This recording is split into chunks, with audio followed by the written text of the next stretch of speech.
कृष्णस्यासीत सखा कश्चित् ब्राह्मणो ब्रह्मविद्तमान् विरक्त इंद्रियार्थेषु प्रशांतात्मा जितेन्द्रिया।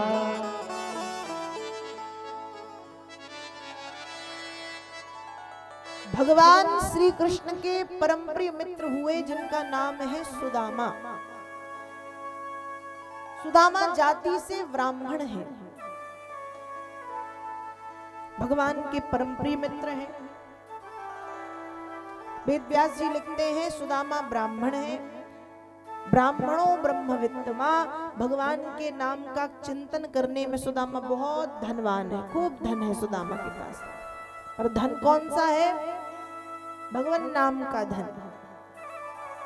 स्थिति बड़ी दयनीय है, दरिद्र अवस्था है। रहते हैं एक टूटी सी झोपड़ी में, खाने के लिए अन्न धान्य नहीं, पहनने के लिए एक आध दो जोड़ी कपड़े हैं, वही रोज पहनना वही धोना, ऐसा जीवन है सुदामा जी का। भिक्षा मांग करके जीवन यापन करते हैं। लेकिन वेद व्यास जी भागवत में लिखते हैं पर सुदामा अयाचक हैं। अयाचक मतलब ना मांगने वाले व्रत को सुदामा ने अपने जीवन में उतारा है। अयाचक का अर्थ होता है कि मैं कभी मांगूंगा नहीं, व्रत ये लिया है कि मांगूंगा नहीं। लेकिन वेद व्यास जी लिख रहे हैं कि नित्य सुदामा 5 घर जाके भिक्षाटन करते हैं, मांगते हैं। ये कैसा व्रत? व्रत लिया है ना मांगने का पर मांगते हैं, ये कैसा व्रत? तो कहा सुदामा नित्य 5 घर जाते हैं, 5 घर में जाके भिक्षाम देहि भिक्षाम देहि भिक्षाम देहि, 5 घर जाते हैं प्रतिदिन भिक्षा मांगने के लिए। भिक्षाम देही कहीं नहीं कहते, बस जाके खड़े होते हैं, भगवान के नाम को गाते हैं। किसी ने दिया तो ठीक, नहीं दिया तो ठीक। कई बार खूब मिलता है, इनकी पत्नी इनके बच्चे ये सब प्रेम से खाते हैं। कभी कभी कुछ कम मिलता है तो इनके बच्चे खाते हैं। और कभी कभी जब कुछ भी नहीं मिलता तो सुदामा और सुदामा की पत्नी कहते हैं शायद आज भगवान चाहते हैं कि हम एकादशी का व्रत रखें। और सुदामा की पत्नी सुशीला कहती है कि लोगों के लिए तो महीने में 2 एकादशी होती है, एक शुक्ल पक्ष की एक कृष्ण पक्ष की। लोगों के लिए महीने में 2 एकादशी होती है। एक मास द्विपाख में 2 एकादशी होए, एक मास द्विपाख में 2 एकादशी होए। पर मेरे घर गोपाल जी नित्य एकादशी हो, मेरे घर गोपाल जी नित्य एकादशी हो। एक महीने में 2 एकादशी, शुक्ल पक्ष और कृष्ण पक्ष की। पर सुशीला कहती मेरा भाग्य तो देखो हर दिन एकादशी, हर दिन एकादशी मतलब अन्न ग्रहण करने नहीं मिलता। ऐसी स्थिति कभी कभी होती है। तो इस तरह से फिर भी हर स्थिति में सुदामा जो है और उनकी जो पत्नी है भगवान नाम गाते हुए जीवन यापन कर रही है। एक दिन की बात है, सुदामा को भिक्षा में कुछ भी नहीं मिला। और जब सुदामा को भिक्षा में कुछ भी नहीं मिला तो जो सुदामा की पत्नी है, रात में जब उन्होंने अपने बच्चों को रोता हुआ देखा कि बच्चे रो रहे हैं, बच्चे कह रहे हैं भूख लगी है भूख लगी, तो जिस माँ ने आज तक अपने पति से एक शब्द नहीं कहा था, वो पत्नी आज एक माँ बन करके अपने पति से कहती है कोदो समा जुरी तो भरी पेट, न चाहती हो दधी दूध मिठौती, लेती सवे दुख दारिद झेली, कबहू प्रभु भूली तुम्हें ना हटौती, जो सुनती नाही तू हरि से, तब काहे को द्वारिका पेली पठौती, या घर से कबहू ना गए पिय, टूटो तवा अरु फूट टूटी कठौती। जिस पत्नी ने एक शब्द नहीं कहा था, वो पत्नी अपने पति से कहती है कि यदि आज हमारे घर में खाने के लिए कोदो, समा, ज्वार, मक्का, बाजरा इत्यादि भी होता तो उसमें अपना, आपका, अपने बच्चों का पेट भरती। मैं आपसे दूध, दही, माखन, मिश्री खाने की चाह नहीं रखती, पर पतिदेव आज स्थिति ऐसी है कि खाने के लिए अन्न का एक दाना नहीं है। हमारे बच्चे भूखे तड़प रहे हैं, हमारे बच्चे भूखे हैं। थोड़ा भी कुछ होता तो मैं उसमें सुख से अपना जीवन निर्वाह करती, रह लेती। जब इस तरह से कहा तो सुदामा को थोड़ा सा बुरा लगा, लेकिन सुदामा सोच रहे हैं कि बताओ मेरी पत्नी कितनी अच्छी है, कितनी कैसी कैसी परिस्थिति में उसने मेरा साथ दिया। इसलिए सुदामा ने सोचा कि आज मुझे इसको बताना है। क्या बताना है? सुदामा ने बताया कि अरे पागल, तू कुछ नहीं जानती। सुदामा ने कहा अरे पागल, तू कुछ नहीं जानती। सुशीला ने कहा मैं सब जानती हूँ। सुदामा बोले तो ये बताओ, क्या तुमको ये पता है कि द्वारिकाधीश मेरे मित्र हैं? सुशीला ने कहा पता है। सुदामा बोले मैंने तो नहीं बताया। सुशीला ने कहा दिन रात कृष्ण कृष्ण कृष्ण कृष्ण कृष्ण कहते रहते हो, इसलिए मुझे पता है कि आप उन्हें अपना मित्र मानते हो। रही उनकी बात तो बेठहरे द्वारिकाधीश, उनको तो ये भी नहीं पता होगा कि सुदामा नाम का भी कोई दरिद्र ब्राह्मण इस दुनिया में रहता है। आप मित्र मानते हो इसलिए वो मित्र है, नहीं तो वो आपको नहीं जानते होंगे। सुदामा मुस्कुराए और सुदामा बोले देवी, मैं मित्र मानता हूं इसलिए वो मेरे मित्र नहीं, वो सचमुच मेरे मित्र हैं, वो सचमुच मेरे मित्र हैं। सांदीपन गुरुजी के आश्रम में हम दोनों एक साथ पढ़ते थे, एक साथ खेलते, एक साथ भोजन करते, एक साथ विश्राम करते, एक साथ गुरुजी की सेवा करते। तो आज से नहीं, हम बचपन से मित्र हैं, सहपाठी थे हम दोनों, एक गुरुकुल में पढ़े, एक गुरु के पास पढ़े, एक साथ रहते थे, सब एक साथ कार्य करते थे। जब से सुशीला ने सुना है कि कृष्ण सुदामा के मित्र हैं, उस दिन से सुशीला जिद करके बैठ गई हैं कि द्वारिका जाहू जी, द्वारिका जाहू जी, आठहु याम यही हट ठानी, जात ही दई है लदाए लदा, भरी है लिए तू यही जी जानी, आवे कहाँ से अटारी अटा, जिनको है लिखी विधि टूटी सी छानी, जाके ललाट दरिद्र लिखो, कहू को ते ही मैट सके गो अमा। जिस दिन से सुशीला ने सुना है कि कृष्ण सुदामा के मित्र हैं, उस दिन से सुशीला की एक ही रट, एक ही हठ, एक ही जिद, द्वारिका जाओ, द्वारिका जाओ, द्वारिका जाओ, द्वारिका जाओ। सुदामा ने कहा नहीं जाऊंगा। क्यों? क्योंकि मैं जानता हूं तुम मुझे द्वारिका इसलिए भेज रही हो, जब कृष्ण मेरे इस फटी चिथे वस्त्रों को देखेंगे, जब कृष्ण मेरे शरीर की निकली हुई हड्डियों को देखेंगे, जब कृष्ण ऐसी मेरी स्थिति को देखेंगे तो कृष्ण मुझे धन देंगे। तुम धन के लिए भेज रही हो? अरे देवी, तुम जानती नहीं कि विधाता के लेख को कोई नहीं मिटा सकता। यदि ब्रह्मा ने यहाँ पे क्षयश्री लिखा है तो वो अक्षयश्री में नहीं बदलता।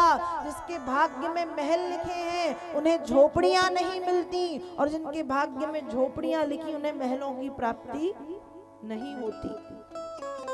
इसलिए मैं द्वारिका नहीं जाऊंगा।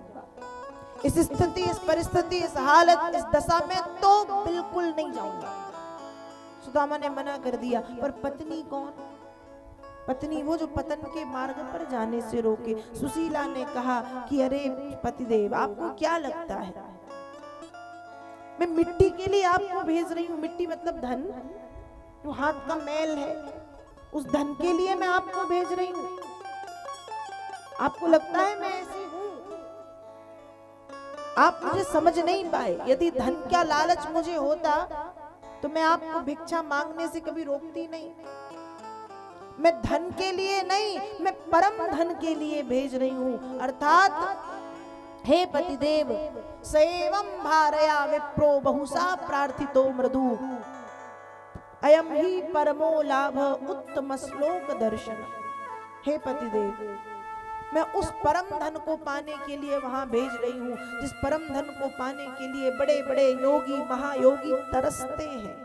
अर्थात मैं चाह रही हूं जाइए और जाके कृष्ण का दर्शन कराइए, उनका दर्शन करने से आपको परम लाभ मिलेगा और आपकी पत्नी होने के कारण मैं भी उस परम लाभ की अधिकारिणी बन जाऊंगी, परम धन की अधिकारिणी बन जाऊंगा।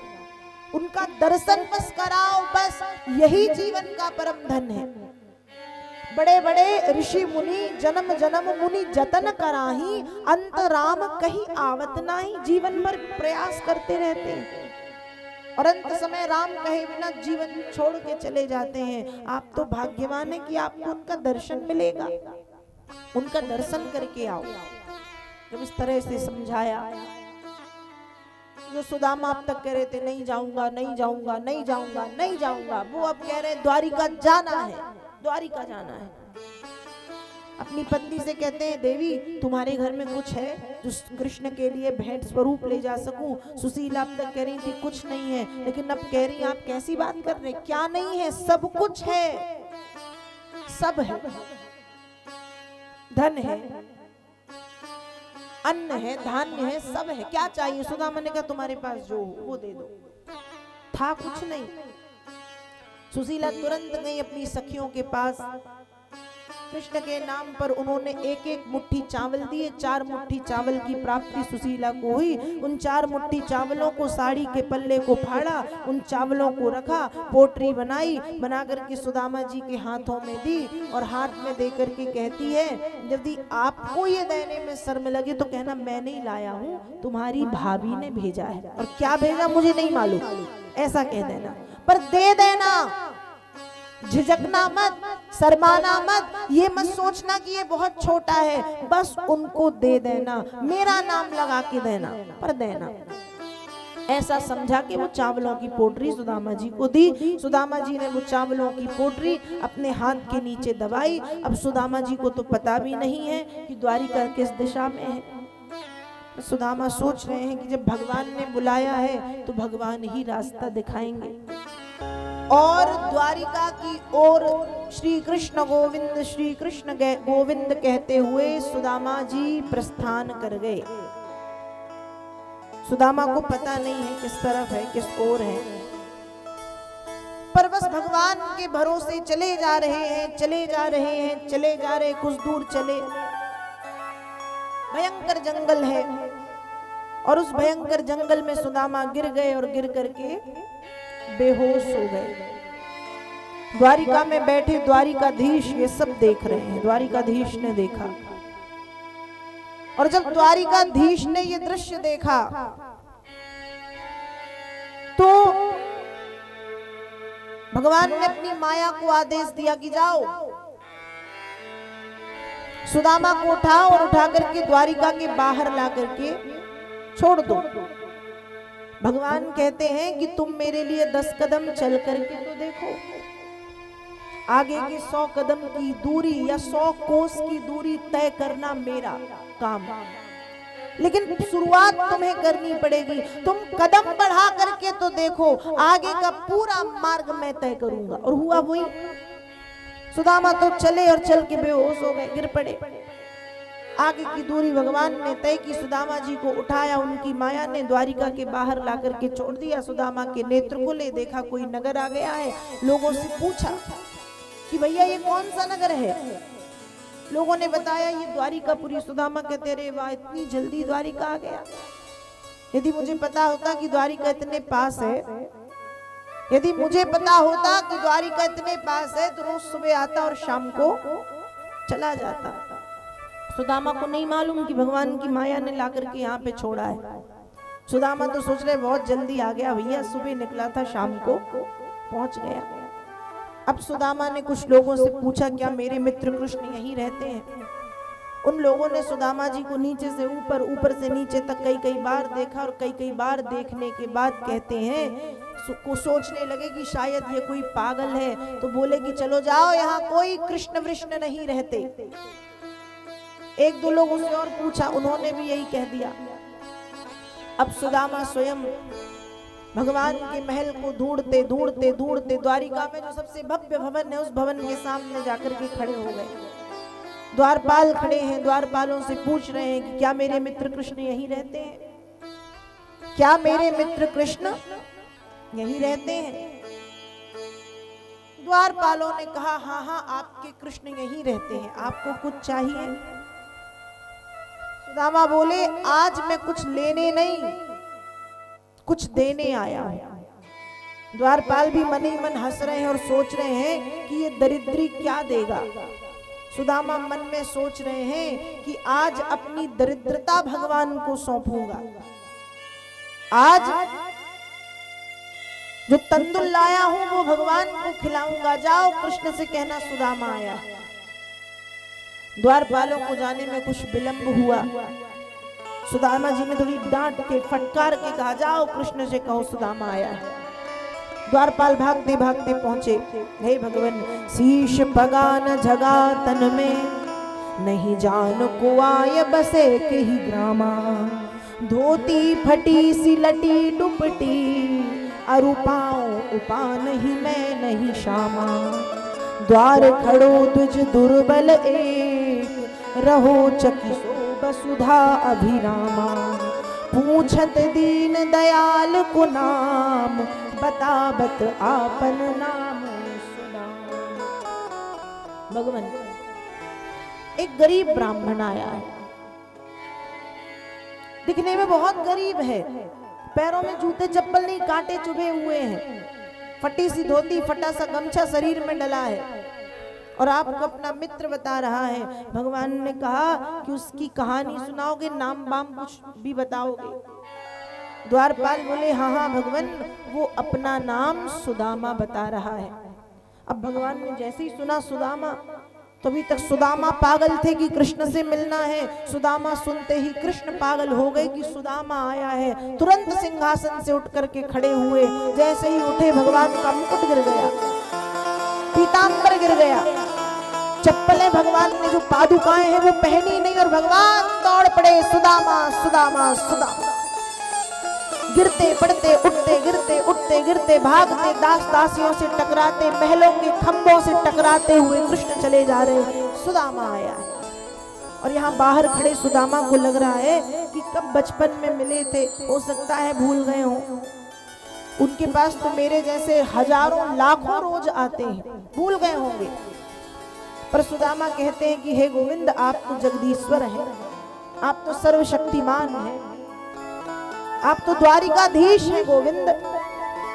हे भगवान एक बार आ जाइए, मत आओ द्वारी अपने महल के बाहर, अपने महल के छत पे खड़े हो जाओ, मैं दूर से देख करके लौट जाऊंगा, बस एक बार आ जाओ।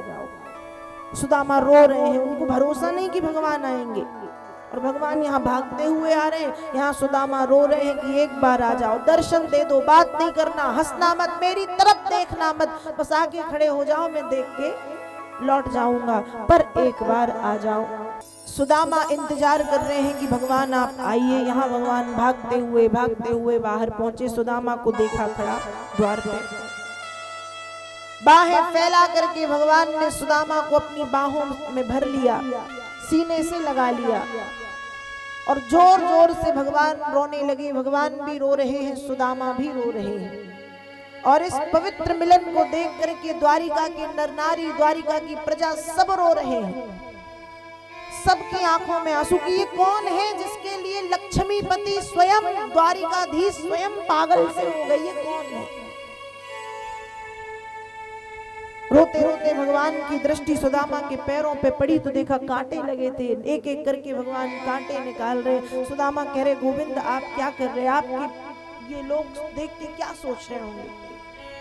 भगवान ने कहा यही सोच रहे होंगे कि आज एक मित्र अपने मित्र के प्रेम में पागल हो गया है, और कुछ नहीं सोच रहे होंगे। सच्ची मित्रता वही है, तेरा मित्र धनवान है लेकिन तेरे मित्र का विवेक भ्रष्ट, तेरी मित्र की बुद्धि खराब नहीं है, तेरा मित्र मित्र धर्म का पालन करना जानता है। एक एक करके कांटों को निकाला। जब कांटे निकाल रहे थे तो भगवान की आंखों से गिरने वाले आंसुओं से सुदामा जी के पैर धुल गए।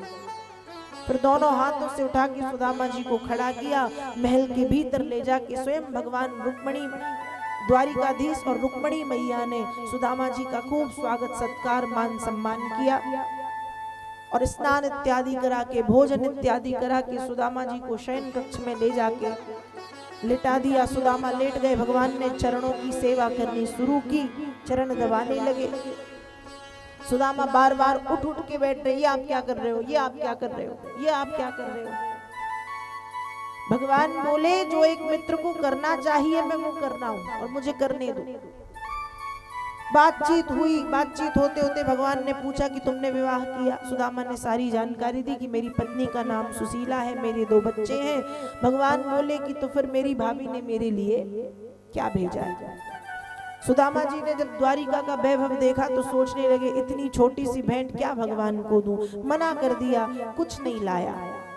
तब भगवान ने सुदामा जी को खड़ा किया, हाथ पकड़ के खींचा तो हाथों के नीचे से चावलों की पोटरी गिरी और गिर करके खुल गई। भगवान ने एक मुट्ठी चावल उठाए, उठा करके प्रेम से खाए और खाते हुए बोले नन्वे तदुपनीतम में परम प्रीरणम सखे तर्पयत्यंगमा विश्व मीठे प्रथुक तंदुला। मित्र तेरे चावल इतने मीठे हैं कि मुझे यशोदा मैया के हाथ की खीर की याद आ गई। मना करता था नहीं खाऊंगा, सारी मैं खा जाता था। इतने मीठे, इतने मधुर, इतने प्यारे तेरे ये चावल।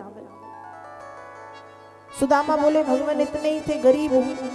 भगवान ने करे पागल, ये इतने नहीं, इतने हैं कि संसार के प्राणियों की भूख क्या प्यास भी मिट जाएगी, ये इतने हैं। दूसरी मुट्ठी उठा के गोविंद खाने वाले थे कि तुरंत रुक्मणी जी आई और हाथ पकड़ लिया। और रुक्मणी जी कहती है प्रभु आप अकेले ही खाएंगे, कुछ हमारे लिए भी छोड़ दीजिए। और हे भगवान कच्चे खाएंगे तो पेट में दर्द हो जाएगा। बाहर से ये कह रही हैं और भीतर से कह रही है, मन में जो बात हो रही। भगवान कह रहे हैं तुमने मेरे अमृत में विष क्यों घोला, क्यों रसमय विषबाम दियो अरु काहे न खान दियो एक फंका। लोग कहें हरि मित्र दुखी हमसे ना सहो यह जात कलंक का। तुमने मेरे अमृत में विष क्यों घोला। रुक्मणी जी कह रही है मन में कि आपको सिर्फ सुदामा दिख रहा है और मुझे तीनों लोग दिख रहे हैं। एक मुट्ठी चावल खा के तीनों लोगों का वैभव आपने सुदामा को दिया है, यदि दूसरी मुट्ठी खाओगे तो स्वयं कहाँ रहोगे। और अपना तो ठीक आकाश लोक में थोड़ा देख लो, देवता थर थर कांप रहे हैं कि पता नहीं दूसरी मुट्ठी में गोविंद इसे क्या दे दे। इसलिए प्रभु आप सिर्फ सुदामा को देख रहे हैं और मैं जगत की माता हूँ, मुझे मेरी सारी संतानों की चिंता है, मैं नहीं खाने दूंगी। भगवान बोले आज भले सुदामा को कृष्ण बना दूं और मैं स्वयं सुदामा बन जाऊं, लेकिन मैं मेरे मित्र की ऐसी स्थिति नहीं देख सकता। भगवान ने कहा एक मुट्ठी में पर्याप्त मिल गया, अब देने की जरूरत नहीं। हाथ पकड़ा, चावल की पोटरी भगवान के हाथों से छीनी और छीन करके रुक्मणी जी ले गए। यहाँ भगवान ने एक मुट्ठी चावल खाए हैं। सुदामा जी कुछ दिन भगवान के साथ रहे, फिर रहने के बाद जब जाने लगे, जाते समय सुदामा जी के माथे की रेखाओं को भगवान ने पढ़ा जिनमें क्षयश्री लिखा था। अपने हाथों से चंदन लगा करके उस क्षयश्री को अक्षयश्री में बदला। सुदामा वापस गए। अब सुदामा जब वापस आए तो जहां सुदामा जी की सुदामापुरी है, वहां जहां पे एक छोटी सी झोपड़ी बनी थी घास की, वहां खूब बड़ा महल बना है। अब सुदामा सोच रहे कि घूम फिर के मैं फिर से द्वारिका तो नहीं आ गया, लेकिन जब आस पास देखा तो समझ गए ये तो मेरा ही गांव है। सोचने लगे लगता है मेरी पत्नी मुझे छोड़ के भाग गई, और क्यों ना भागे, मैंने उसको जीवन में दिया ही क्या है। सोच रहे हैं कैसी बयारी चली रसिया, घर वाली ने राह नहीं पकड़ी है, दीन दयालु ने संपत्ति तो धरी दीनी नहीं हरी लीनी हरी है। परमात्मा ने धन तो नहीं दिया, बच्चे और पत्नी ही जो मेरा धन थे वही मुझसे छीन लिया, पत्नी छोड़ के चली गई। ऐसा मन में सोच रहे थे कि देवी सुशीला उस महल के भीतर से 16 श्रृंगार करके आरती का थाल लेकर के आई। सुदामा जी का आरती की पूजन इत्यादि करके सुदामा जी को भगवान की कृपा के बारे में बताया। सुदामा जी कहते हैं कि हे देवी, धन संपत्ति की जरूरत आपको थी, आप सुखपूर्वक निवास करें। और सुदामा जी ने गृह त्याग दिया, जंगल में जाकर के तपस्या करने लगे। 4 मुट्ठी चावल के रूप में अपने 4 पुरुषार्थ धर्म अर्थ काम मोक्ष सुदामा भगवान को देने के लिए गए थे। भगवान ने सुदामा के धर्म को स्वीकार किया है, अर्थ काम और मोक्ष सुदामा को वापस दे दिया। इस तरह से भागवत के 10वें स्कंद के 80वें अध्याय में सुदामा चरित्र की पावन कथा का वर्णन श्री व्यास जी करते हैं।